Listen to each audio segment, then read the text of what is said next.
say the left hand, it drop mountains. They say the right hand, be slaying dragons.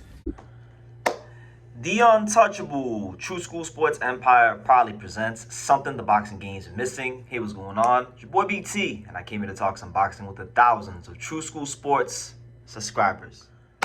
All right, so I come here all the time, and I try to tell you guys the truth. Some of you guys get out your panties in a bunch, and you get upset, and you think I'm just hating, and you think I have some personal vendetta against your favorite fighters. Listen, guys, I live a great life. I'm a happy person. I don't need to hate on your favorite fighters, all right? Really, I don't know. In most cases, I don't know your favorite fighters on a personal basis, so there's no reason for me to hate someone I don't know.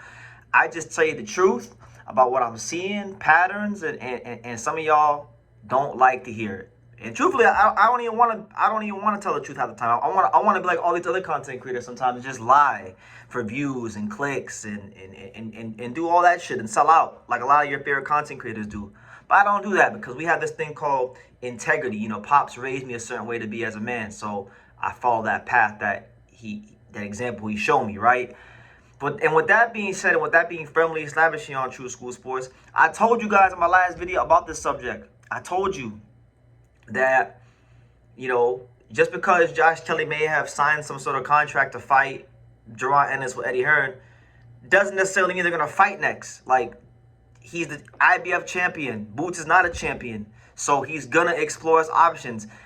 Him, Adam Booth, and his whole team are gonna explore options that they feel can maximize the most out of his career. Because at the end of the day, that's what this is all about for these fighters, you know.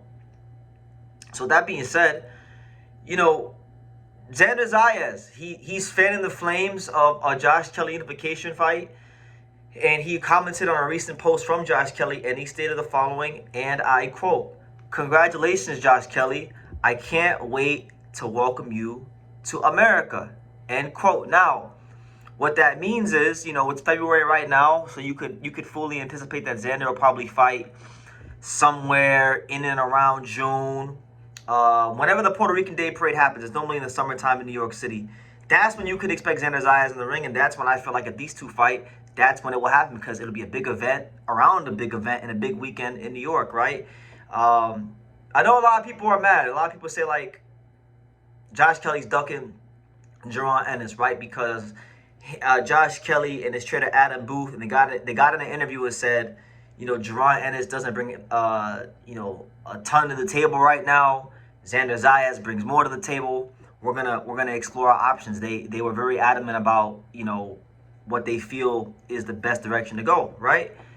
And they may feel like that's ducking, but honestly, look, it's not ducking. He's not a world champion, and you know, Jaron Ennis only has himself to blame for being on the short end of the stick of where he's currently at 154. I don't want to hear this sob story that Boots fans try to sell to people like he's some sort of martyr of boxing, like he's some sort of fighter that's getting screwed, like he's Marvin Hagler, like he's getting screwed like Marvin Hagler. You know, he's not. That's not him. Jaron Ennis is a pampered fighter. You know, he's been getting enabled by his fan base and Eddie Hearn. Because I remember when I came on here in late 2024, when Bakram Murtazalia first won that IBF title from Tim Tszyu. I made a video about it. I went live, I talked about it, and I made a video about it as well. If you need the clips and you don't believe me, let me know in the comments and I'll get you the clips, all right? Because I know some of you guys are lazy, don't want to search. I'll get you the clips and I'll get you the video if you want it. But I said that Jaron Ennis should try to go fight Bakram Murtazalia right away, because at that particular time, when you look at the 54 division, Terrence Crawford was still there, and he hadn't yet announced that he was going up to 168 to go fight Canelo or anything like that. Josh Kelly was not a mandatory challenger, and Xander Zayas was not a world champion. So the division, as you know it now, was not as it was then.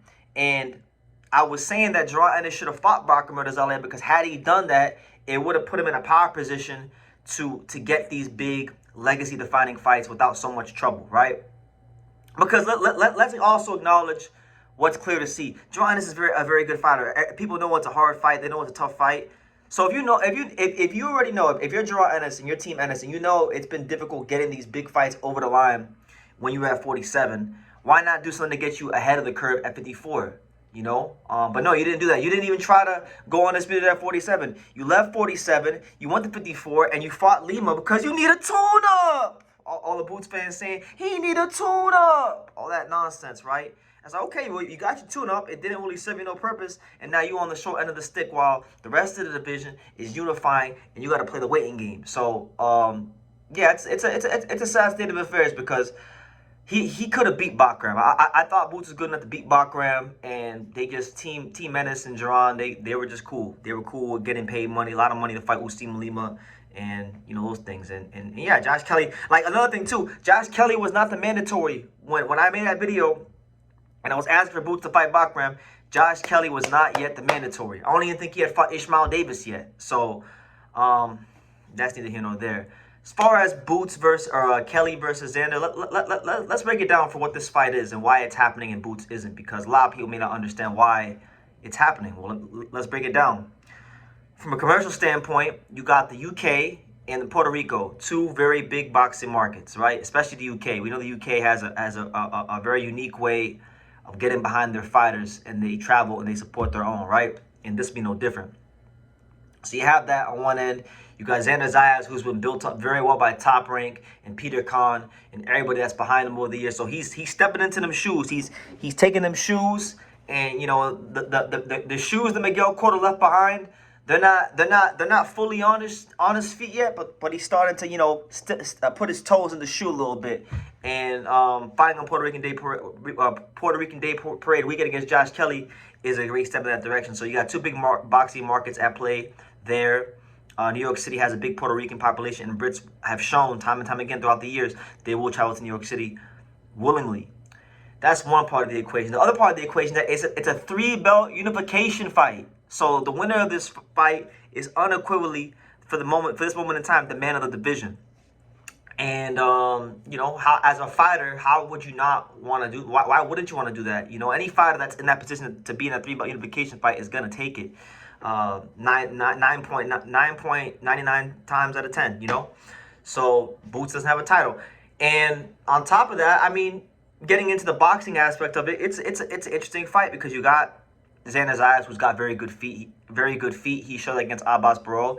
You got Josh Kelly, who also has very good feet in his own right. So in that fight, more so than most fight, it'll be of the utmost importance who wins the battle of real estate with their feet. Ring generalship will be paramount in this fight. And I'm looking very forward to see how that goes, because look, man, Josh Kelly, I would definitely say, if you're comparing him to all the other fighters Xander's fought, he has a high level of pedigree. He was an Olympian. He's a guy that just beat Bakram Murtazaliev. He's been in there with guys like David Avanesyan, Troy Williamson. I would definitely say he's the best fighter that Xander will have fought to date in his career. So if he's able to beat him, then man, what a excellent way to start the first half of 2026. It's amazing. It's amazing when you get a fighter who really believes in themselves, not believing with talking like these guys like Virgil and Boots do. No, I'm talking about with actions, with actual actions. Like he's not gonna talk trash and all, but with actual actions, he's holding up his end of the bargain, and he's moving like he'd want a champion to move Xander Zayas, and it's just beautiful to see. It's amazing what can get done for a fighter when they actually have, the self-belief, of course, and great management, because you need those two things. You can't have one without the other. You need the management and the promoter and the people behind you to get you to where you need to be, but you also need to have a fighter that unequivocally believes in his skills, in his ability, in his training, and his preparation, that he will become victorious against whoever they put in front of him. So if you're lacking one on either side of the equation, a fighter's career won't be all it can be. You understand? So that's the news, guys. Xander Zayas is out here fanning the flames of a potential Josh Kelly unification fight. So make of that what you will. As for Jaron Ennis, all he can do is just, fight whoever Eddie Hearn puts in front of him next. He is the WBA mandatory, so he will get his shot inevitably. But he's put himself in a position, because he dragged his feet. He's put himself in an unfavorable position where now, he may have to play the waiting game. So, it is what it is. I told y'all what it was a long time ago. Y'all don't want to listen, so it is what it is. But leave your comments down below. Make sure you guys take the time to subscribe. And like I say in every single one of these videos, you can love me or you can hate me, but I'm just a kid from Daniel. So until next time, take care. Thank you for watching True School Sports. Thank you for watching another video on the untouchable True School Sports empire, the home of boxing, We're on the road to 100,000 subscribers, guys. So help us keep being great. Help us keep pushing out that real boxing content for the fine folks all around the world. And make sure you jab, you hook, you Mike Tyson, you Mayweather that subscribe button. Pops, show them how do they gotta hit the subscribe button. Pop, pop, pop.